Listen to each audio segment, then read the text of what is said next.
Thank you for tuning in to Amra's Armchair Anecdotes. If you enjoyed today's episode, don't forget to subscribe and follow for more inside stories and inspiration. From my armchair to yours, remember, every story begins with a single word. Welcome to Amra's Armchair Anecdotes. Today I'm here with Demet Divaroren. We've actually been friends for a long time, and you are an award-winning author of Living on Hope Street. You're the co-editor of Growing Up Muslim in Australia, which is an anthology we co-edited together. You were born in your mother's childhood home in Adana, Turkey, migrated to Australia with your family when you were 6 months old, grew up in the outskirts of Melbourne. I love this sentence. Her language was a fusion of English and Turkish words, a phonetic random mix of strong vowels and sneaky silent letters. Today, Demet's unique voice shapes her stories, which explore multiculturalism, cross-cultural relationships, racism, injustice, gender-based oppression, and what it means to be human. Mm-hmm. And Blood Moon Bride, which is here, we've put it on display, is her second novel. Alongside Great Company there. That's right. Time Meals.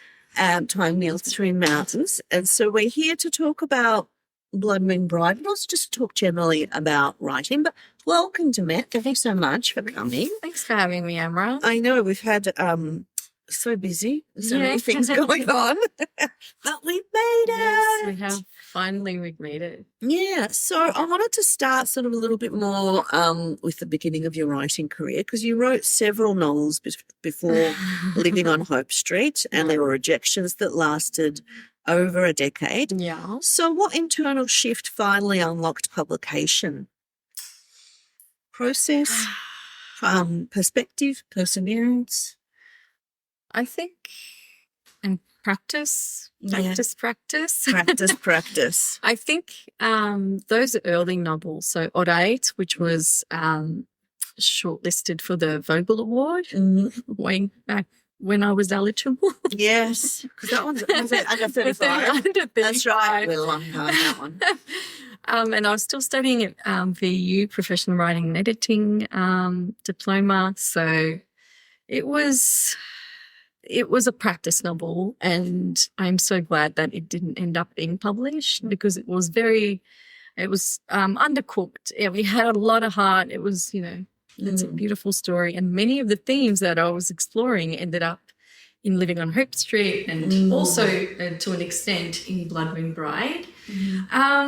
So definitely perseverance. I just wouldn't give up. So it was like rejection for Odd Eight after, it was celebrated in such a beautiful way with the shortlisting. And then I wrote Road to Santa Fe, which I barely remember now. But again, I always seem to be exploring those really dark themes, intense themes, which is not necessarily a bad thing. It's not a bad thing. It's art and writing. It's all a reflection of real life. So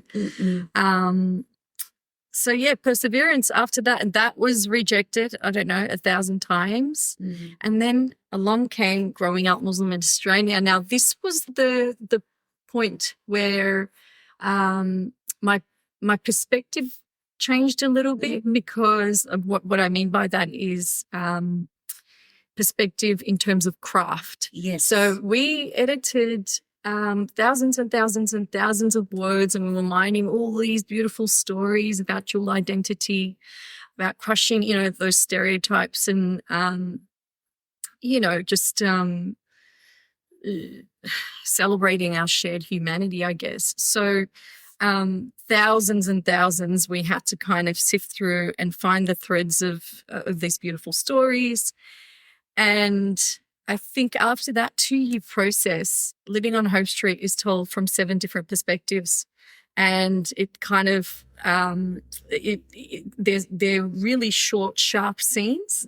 So I think this book really helped me gain access to a new style of short, sharp sort of writing that really gave birth in a way to Hope Street.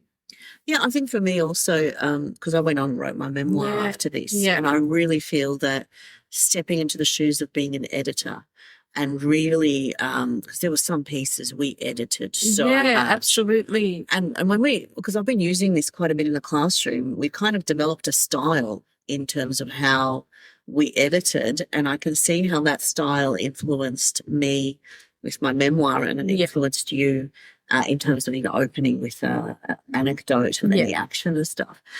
Would it be fair to say when we say edited, we absolutely respected the story, and I'm talking purely like words, like there was a story that was 10,000 words and we had to kind of condense to about 3,000. Yeah. So I think that's an important point to make. Yes, and we were working with people who are at different stages of their writing journey, and there were some lessons for us along the way. With that, 100%. Yeah, but I don't know. It was a fascinating process, and I really feel like the apprenticeship that it gave me, like it really changed.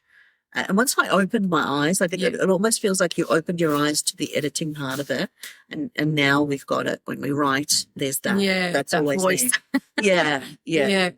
So that's great. So, so in a sense, I think you've answered the second question. So, Living on Hope Street is a raw contemporary realism because it's dealing with the 7 characters. I'm actually sorry I forgot to bring it, because what I love about that book is the cover has got the silhouettes of all of the characters. And then when you're reading it, each character's got their name and their silhouette so that you know whose point of view it is. And it's a beautiful novel because it's the different perspectives and seeing the stories from the different perspectives, and so it's really telling the story of Australia, of all the absolutely. The multiculturalism of Australia. Yeah, for sure. I love that about it. Can you tell us about Blood Moon Bride? Give me your pitch. What's your elevator pitch? I've been practicing. Amra, I don't do elevator pitches because they last 15 minutes. My elevator sessions are quite long. I kind of get stuck in them. Yeah, no, I really, you're just like, oh, and then. I try so hard. Like when I give a really condensed pitch, then I really omit some very key themes and points. And then actually. Well, all right, give me the 15-minute pitch. Okay, so Blood Moon Bride. Blood Moon Bride. It is a story of Rhea. She lives in Manama Valley, and this is a valley that is ruled by quite a ruthless and greedy governor who is in the business of using and abusing people and taking away their rights.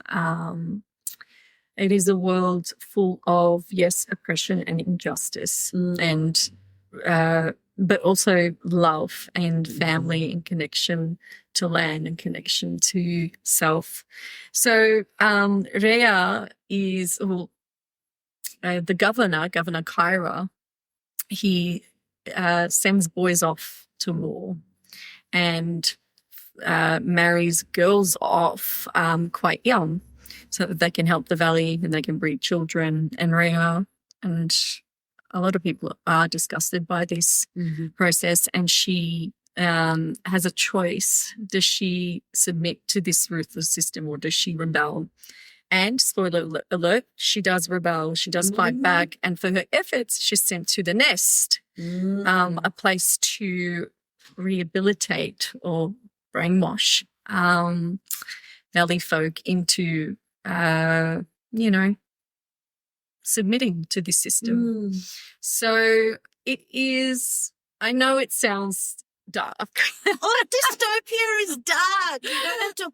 When we love dystopia. Is dark. The world is a dark place. Can be. Yes. Is. And I feel like fantasy is a really beautiful way to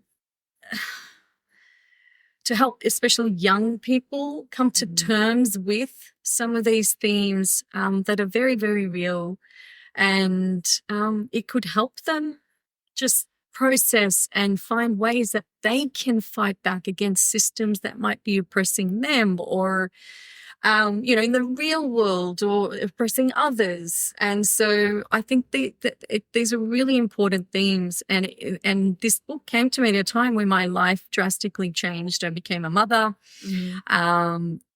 first to Zara and then to River. So I wrote many drafts of this story. To get to this story, I wrote many drafts of another fantastical sort of novel, and through that I found Manama Valley, and then it was just this big messy journey.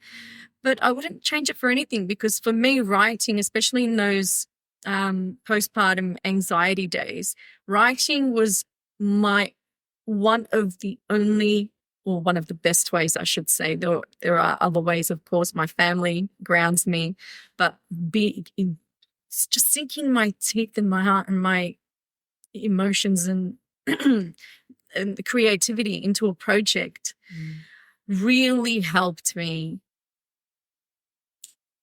take a step back from my own anxiety and just channel everything into this world. All of my passions, disappointments, my love, my hope for a better future, for a better world. So it really helped me in so many ways. See? Elevator pitch. We were stuck in it for about 10 minutes. Sorry. That's beautiful, because you know what you're talking about, because we're both very dark writers. We both really explore dark themes. Yeah. And, we have walked in darkness, but we also walk in light. Absolutely. We are optimistic people who choose to be full of light, but we are aware. Yes, and the light. Thank you for reminding me. See, this is the elevator pitch. The things that I forget to say, but you said light, and light is absolutely at the core of this novel. Yes. And I asked the question, what is it that we inherit from our ancestors? How do we carry that inheritance, forward? And I think storytelling, art, song, dance, these are the things that they carry through generations, and they echo through generations, and they tell a story of those who came before. And I think there is so much light and also in the world, and so much beauty that is just worth fighting for. And I think, we read fiction, for example, I'm now in the crime fiction world. Yeah. So I read crime fiction to feel that sense of justice and to feel that sense of resolution. And it's the same with fantasy. We read it because it echoes reality and it echoes what's going on in the real world, but it gives us that sense of resolution, that sense of justice, that sense of, rebelling and standing up for things that matters. Yeah. And so, even though it is fiction, it really holds space, and it is very important. And I especially think young adult fiction, when we're writing for 15, 16-year-olds, writing for 15, 16-year-old selves, that's the thing. We're always sort of writing what we wish we had and the stories that we want young people to read. Even though there are so many of us who are adults and we still love young adult fiction. Yeah, absolutely. It's one of my favorite genres to read still. Yeah. I don't know, it's just so visceral and so real, and a sense of coming and becoming. Yeah. We're doing that throughout our lives, the coming and the becoming. Yes. Yes, we are always coming of age. I said this the other day. What was I? A school talk. Yeah. And I said, if you guys think that, adults have got it together, sure, we may have moments of, yes, we're so confident in our lives, in our, where we're at, where we're going. But then something will happen and it'll change all that. We have to regroup. So we're always coming of age, forever and ever. It's a permanent thing. Identity is constantly shifting. So I reckon that's very true. We're always evolving. And I think that's why I'm so drawn to YA. Because it's our first one. It's the first, and it's the primary. It sets the tone. Yes. It sets the tone. So for me in high school, I went through a period where I was just like, D for Demet because I was kind of an underachiever and, that was my average grade. So until about year 10, I just kind of laughed along with my friends. And yeah, that's who I am. I fed that narrative and therefore I became that narrative. So, and it took 3 words for me to change all that. And I've taken that with me through to adulthood. And even now, the words are, why not me? Yes. Why not me? Why can't I get good grades? Why can't I get published? Why not me? It requires a skill that all writers need, and that is the ability to, to write, to dig in to creativity. We've all got that as human beings. So why not me? So yes, it does. I reckon YA or our teen years, it does give us the foundation, and some of that does not change. Yeah. So you discovered early on. You at least figured it out in high school. It took me until my early 20s to kind of figure out that I could achieve and that I could do things. Yeah. And it is. So, yeah, those formative experiences were kind of, I think it's because it's so visceral. It's like the strongest ones. But then every decade after that, we're constantly evolving. What held you back? Why 20s? For me, it was the fact because my mum was bipolar and life at home was so chaotic. There was no space at all to figure out me and to focus on me. It was always in reaction to. So it was only when I got married, because I married when I was very young. I was 19, I'm still married to the same person, my husband for 28 years. And it was only because I was married, I was an adult, I had stability, I had space, and I had a cheerleader. I never had a cheerleader before that. I never had, because, the thing about bipolar that a lot of people don't get is that it is something that makes people very self-involved. Yeah. And so, it wasn't my mum's fault, but she was just incredibly self-involved. And so there was no space for me. I think that was it, having that stability to actually kind of be like, oh, what do I want? And what people don't understand, I remember when I was in my early 20s, so many people were like, being an adult, oh my God, paying bills and doing that. And I'm like, this is awesome. Nobody, because, I went to so many different schools. I lived in so many different houses. I was in foster homes. My every day would just implode in a moment. Yeah. And so for me, being an adult and going, I pick where I live. I pick who I live with. I pick who is in my life. I pick where I work. I pick what I do. These were like... You had control over your life. Yes. You were, Yeah. And so that was the big revelation for me. But, we don't stop. We are still constantly evolving. Yeah. And becoming different people. Not different people, but finding different things that we're good at, finding our strengths, realizing what we want to let go of. Yeah. Yeah, I just think that young adult thing is when it's so visceral. And the important thing is to be able to embrace change. Yes. So whether it's with our writing, being able to actually try new things. Yeah, so you from contemporary realism to fantasy. Yeah. So that was a big shift. That was a huge shift. And it had to be that way. As I said, I really needed that distance away from reality. I needed that safe space to be able to pour all of these,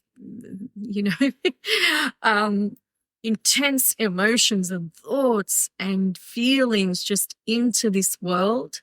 So that was really important. But the world building, liberating, sure, because then you're not tethered to facts and, the contemporary world has, the rules of contemporary world and bound by cultural rules as well and all of that. So yes, liberating in a really beautiful way, but also, oh my gosh, so hard. So many names, so hard. Place, it's so hard. The rules, the community, like it's a very complex world building. Yeah, it was very the geography. I've never been good with geography. Like I'm not good at it. And it's like I had to actually think of where rivers are placed and what's behind here and it's good because if you needed a complication, you can just add. You can just build We're a adding forest. I don't know. So yeah, it was fun, but also got to a point where I was like, oh wow, this is a lot, and where I had to actually, create a map. Me with maps, I can't even draw stick figures, and I had to with an app. It was just hard, but wonderful experience. And I loved it. It's really fabulous. loved it. It's a great novel, and the latest news is it's being made into an audiobook. Yay! We were listening to you sent me your auditions. Yes, it's so exciting. Yeah, that will be the Blood Rim Bride audiobook will be published, I believe, early 2026. So that'll be great. It'll be lovely to see it reaching new audiences. And I think for young adult, I was actually having parent teacher interviews, and I'm like, with students who are EAL students, and the parents are always like, what do we do? And I'm like, watch TV with subtitles on, listen to audiobooks, and have the physical book in front of you because it's learning pronunciation. Absolutely. And I've been looking at some research in terms of, people who listen to audiobooks. It does help with vocabulary development. It's still as if you are reading it yourself. Yeah. Because there are some silly people who are like, oh, audiobooks are not as like you're not reading. Yes, you are. I've still got pictures in my head. Yeah, well, Zara and I were listening to snippets of a young adult audiobook just the other day, and she's like, oh, Mum, this doesn't sound like a book. It sounds like acting or, and I said, like theatre, it's like a play. And she said, yes. And I said, that's the beauty of it. It gives you a totally different experience. And what I love about it is pronunciations. Yes. Because especially like with your world, it's a whole, fantasy world that is set. And so I'm liking how then people will hear the pronunciations of all the stuff. Do you know, funnily enough, I struggled more, like when Living on Hope Street audio was coming out and I had to fill in a form with pronunciations and tips. Now, because it's set in multicultural Australia, we've got so many different cultures and names and of course Mrs. Aslan, lots of Turkish kind of words in there. And so, oh my goodness, that was really, really difficult to just write it, like spell it out, or just is it the phonetics of it? Well, when I was doing my audiobooks, I recorded all of the names and all of the because I'm like, they need to hear it. I was spelling it out, and I think possibly a few things I did record, but with this one, this is why I was like, nah, the world is universal. Guess what? All the names are universal. Yes. And they're, not straightforward. They're still exotic, sure. I don't like that term, but I can't think of a better one at the moment. But still, I wanted a universal feel to this world. It was really, really important to me. I don't I even made it a point not to describe people in terms of, their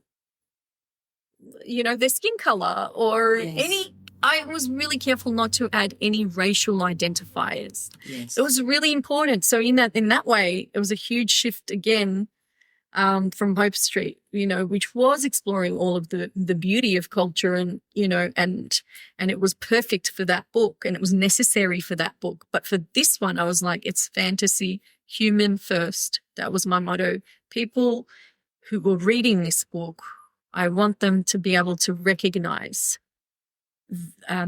their shared humanity with these characters. So for these characters, their humanity had to come first.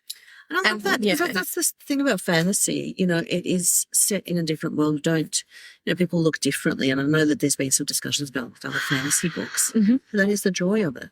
It is about just creating a different world. And within this world, yes, it has echoes to our world, but it still functions just for the themes. Yeah. In a sense, of the story. Yeah. First. Yeah. Everyone does it differently, and who knows what I'll do with the next one. Who knows what the next one will be, just quietly. But anyway, let's see. Well, that's what I love. Well, actually, have you started working on it? No. Next question. You're still in the throes of publicity for this one. I have started something, but I won't. It's too early? Too early. Fair enough. Okay, so I sort of wanted to you talked a little bit about family and generations and the influence. And you talked about, your grandmother laboured immediately after giving birth. Your mother married young, so the stories of resilience.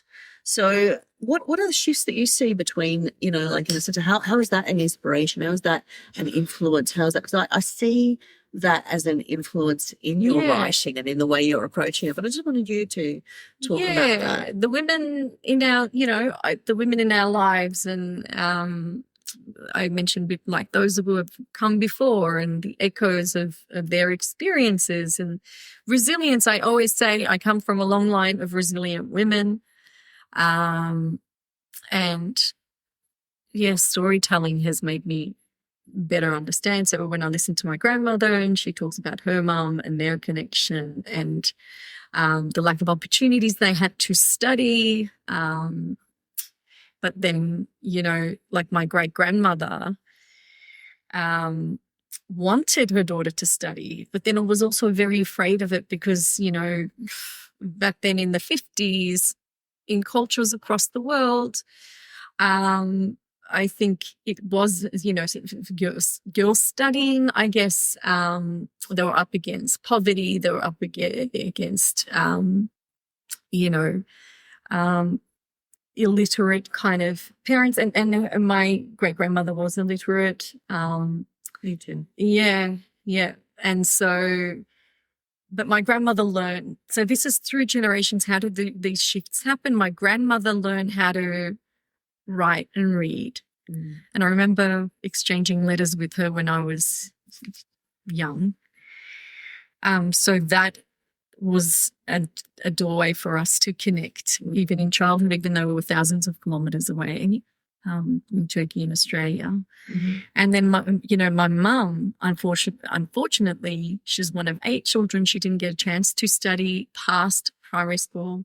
That really that was a game changer for her, and it was her golden ticket, I guess, because it opened up the world to her through literature, particularly through fiction. So she was a huge reader. And so what she did was, okay, my daughters will study. My daughters will not get married young. They will study. They will be financially stable. They will have lives first, and then they will, choose to get married when they're ready. So that's like 3 generations, Samara? Because like my numeracy skills, really 1, 2. Grandmother, mother, yeah. So you can see like the shifts and the ripple effects of change, and also legacy and resilience, and resistance. How do we resist these cycles? How do we resist how do we create then change? And all of those kinds of elements are really and this book is not autobiographical. It's fantasy. No. But I'm passionate about these topics. Yes. We keep coming back to those stories. Always come back to these stories that really kind of shaped us. And, and I also think what you're talking about in terms of, each generation. That is such an Australian story, that each generation has the opportunity to do better. Yeah. Because we kind of stand on the shoulders of the previous generations where they're the ones sacrificing and we do better. And so I talked to Sophia about that, because, you know, in a sense, we're in the same boat where it was our parents and we're the second and our children are the third. And I'm like, you're going to be a better version of me. You are going to achieve things more than me, earlier, better, because they will have the benefit of us being able to translate, you know, the education system, the opportunities. Whereas for me, it was really no networks. No, I didn't even understand how university worked when I was in high school. I didn't understand so many things. I didn't have any cultural capital that our children have access to because of who we are and the fact that we've, you know, had those things. So yeah, like it's just it's really, it makes you so grateful, but also it gives you a sense of responsibility. Yes, to achieve and to move. Like there is a little bit of pressure. Do you feel? Yeah, of course. And especially like I think about this a lot. So I have a boy and a girl. And so for me, I think about, oh my gosh, there's such pressure for me to even not moderate, but just kind of think really seriously about the words that come out of my mouth. So the pressure of raising children is immense, of course. And then the messaging and so I raise them, I always say this, I raise them equally. I call them beauties. I don't just reserve beauty for my girl. It's you're both beautiful, you're amazing, you're creative. But when it comes to gender roles, absolutely I'm not overthinking. I am thinking carefully and intentionally about the words that come out of my mouth. The dishwasher needs to be cleaned. They are both doing it. They are working together. They're life skills. They're not reserved for one or the other. Yes. And that in itself is so much pressure, and there is so much energy that goes into trying to just expose them as much as I absolutely can to a level of, you know, equality. And I think do you feel like that is also because of our background, where we come from? No, it's because of the world that they're going into. Yeah. It's absolutely about that. Of course, of course. Well, like it's just that's part of the world as well. I come from Bosnian culture, which is very gendered, very patriarchal, and Turkish culture is like that as well to a degree. Yeah. So women are the ones who are supposed to do all the household chores. Yeah. So in my household, my joke is, you know, whenever Sophia's like, "Oh, I'm hungry," I'm like, "You've got a father for that." She's like, you know, I need something. I'm like, you've got a father for that. That's what a father is for. I don't do anything in terms of housework and cooking and shopping. He's the one. So that's always my thing. I'm like, that's what men are for. That's his role. So I just flip it completely. And and look, of course, like I'm not denying that our cultures share that. Many, many cultures have that. You know, patriarchal kind of and gendered roles and patriarchal societies. I mean, we do that, but we live in a patriarchal society, and this is, you know, they go out into the playground and they hear things like, "Oh, girls are weak, chuck them in the creek," and I just, you know, when I hear that from many children. Like we're at a playground and people will be like, kids will just be throwing things like that around, and I have to sit and say, okay, let's flip that, you know, like, or I try and explain that, and I'll try and make something fun out of it that isn't got nothing to do with, you know, gender. It starts in the playground, and it's just so fascinating, but also frustrating. And it's just, we've got our work cut out for us. But what I'm stuck on is like how they always come up with these like rhymes that are like the worst rhymes, like the worst racist rhymes, the worst sexist rhymes. But it's always the rhymes where they just like, you know, they get so catchy. Yeah, they get catchy, but you know, kids hear it from adults, I think. And the power of language. That proves the power of language and the power of what we're doing. It is absolutely, language is everything. Yeah. It is everything. Yeah. You know? Well, I wanted to kind of bring it back to, what advice do you have for people? No. Writing, creativity, biggest lesson. What can I say? Writing and creativity. I mean, I think for you, the perseverance story is the one. Yeah. We've talked about this before, where I've said we have both met so many talented writers in our journey and in this path, who gave up before, you know, they kind of didn't keep pushing through. Yeah. And we're kind of the survivors. We're marathon sprinters. It's really, really hard to stay motivated, to stay, to keep the faith, I guess. And it took 12 years until I published a novel, and I thought I would achieve that, I don't know, in a handful of years. Yeah. And I think so, persistence, keep practicing, keep making the time for writing.